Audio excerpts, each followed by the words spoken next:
Hi hello അസ്സലാമു അലൈക്കും. ഞാൻ ഇന്ന് എഴുതാൻ പോകുന്നത് ആയത്തുൽ കുർസിയാണ് കേട്ടോ.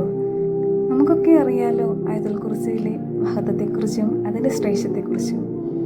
വിശുദ്ധ ഖുർആനിലെ സൂറത്തുൽ അൽ ബഖറയിലെ 255 ആയത്താണ് ആയത്തുൽ കുർസി.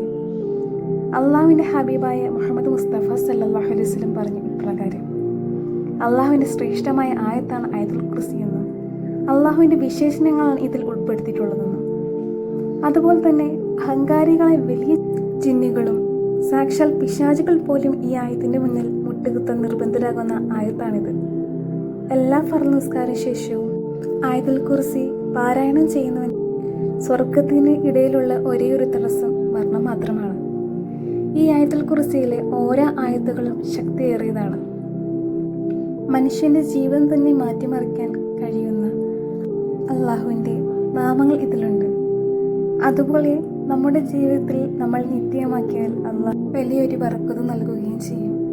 രാവിലെയും വൈകുന്നേരമുള്ള ദിക്റുകളുടെ കൂട്ടത്തിൽ എല്ലാവരും ഇത് നിത്യമാക്കുക. അസ്സലാമു അലൈക്കും.